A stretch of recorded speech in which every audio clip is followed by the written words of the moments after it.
Okay, thank you guys for coming this later hour. Start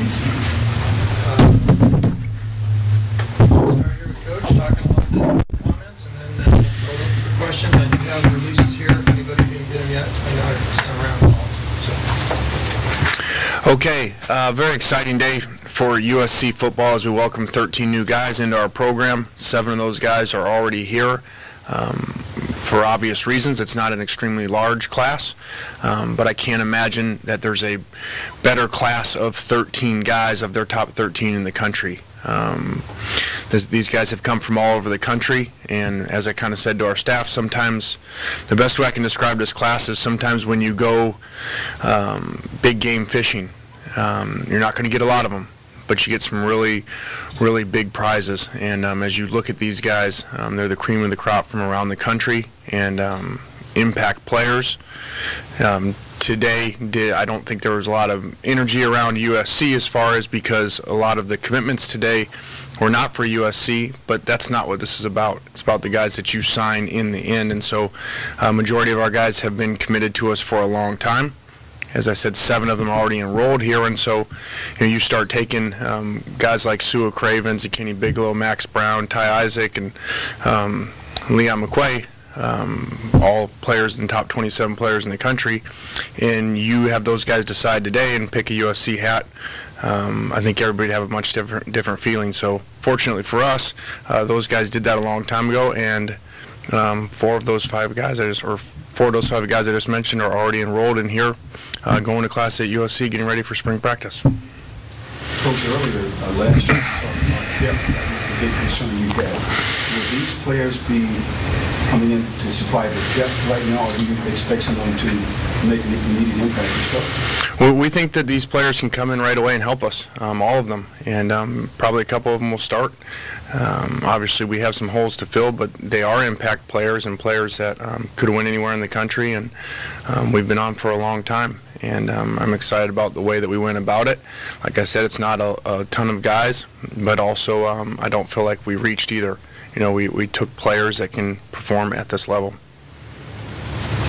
What have the last 24 hours been like for you? I mean, you want to get everybody. You know, that's just how we are. You're competitive, but we also need to remember, too, there's a lot of really good schools around the country, and there's a lot of really good coaching staffs, and they get paid to work, too. So as much as our fans are probably like me that we'd love to get every one of them, it's not going to happen. And especially when you deal under different situations, different circumstances than everybody else does. Did it feel like momentum? I mean, you guys traditionally have been a very fast-closing program. That is where there is a lot of excitement on this day. And what was it like for you to experience what happened really the last 48 hours with the kids? Yeah, I think I think you're exactly right, Gary. We're used to closing fast, but we're used to starting slow as well here at USC. We have not been, over the years, a program that has had a lot of early commitments. It's been a program that has got those later. And so, like I said, it doesn't matter when you get them, whether they put a hat on today or whether they put a hat on 6 months ago. It's whether they're coming. So even though it may feel like today was a loss because there weren't a lot of USC wins today, let's go back to those USC wins that have already happened, and 7 of them that are already on our campus. And I'd much rather have guys on our campus enrolled 15 spring practices than somebody today that's not going to get here till the summer. What's your level of disappointment or concern about those who decommitted? I just think we're living in that world more than ever. As you look at college football recruiting, commitment means less and less. And that's not because of what happened to us today. That's all around the country. And I also think that as you look at it, partially that's the media's fault.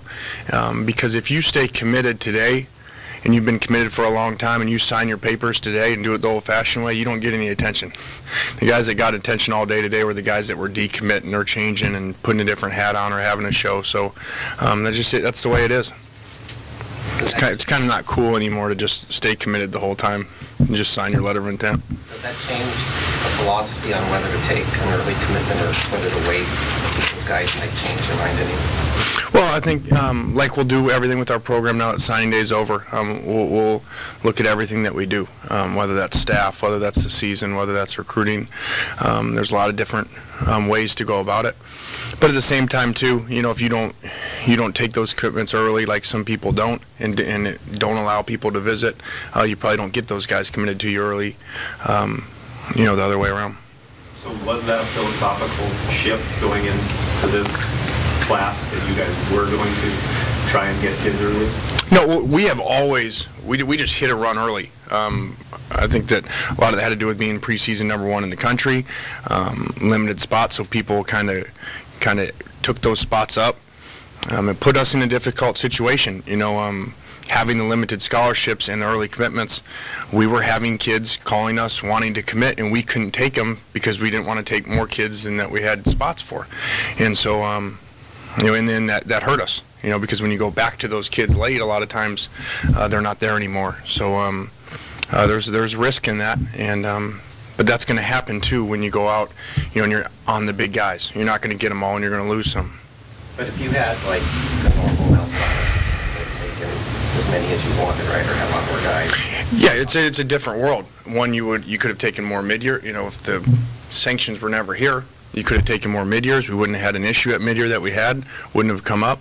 And you could have taken 10 more today as well as more mid-years. So we would have had a lot more commitments at that point. As you were watching those things today, we probably would have been looking at those same people, but there would have been 10 other guys already here.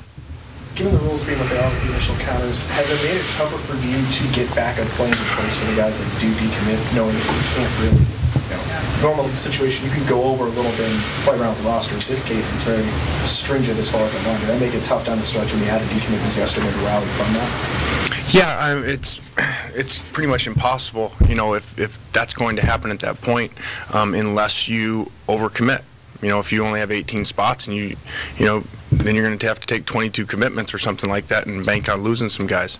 If you're going to not overcommit the spots that you have, when you lose guys, it's going to be very hard to replace them. But at the same time, too, we look at the positive side of things of instead of going and reaching way down for somebody at the last minute that we don't feel could play at this elite level, we now have 5 more for next year, so now we can sign 20 guys next year.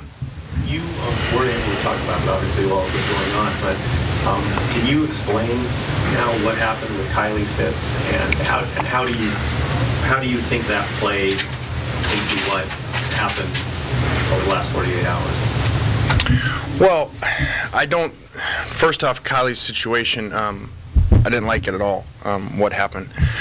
We were put in a situation, I'm not going to get into all the details, that was very difficult, one that was extremely unexpected by our staff. We were 100% upfront with Kylie from the second of us knowing that, with him and his family. Unfortunately, in the process of also trying to reach out to his coach the day that we knew, with a number of attempts, including driving out there, he didn't want to talk about it. So we understand that. The family was very good as far as understanding the situation we were put in. He had already signed his financial aid agreement to come here, but unfortunately there wasn't a spot for him. So he's a great kid, it's a great family, and now he's across town. So it's really another example of the situation that we're put in. You know, we just got to try to maximize what we're in. With players coming so early, the way that they have you encountered, has it been tougher to deal with negative recruiting given that these guys are committed for 6 to 8 months and other schools have USC to focus on? Yeah, no doubt. When you're the target early, you know, you take everybody's shots. And so when you take early commitments like that, it's going to be difficult to hold them.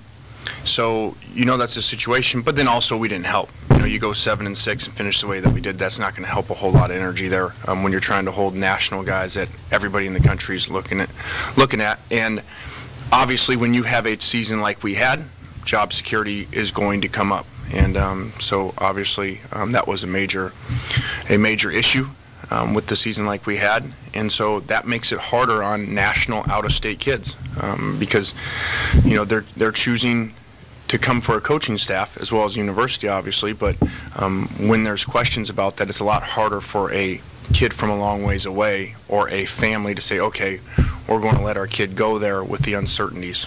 Was that a common thread that these families were telling you as some of these guys did decommit, of the reasoning behind it?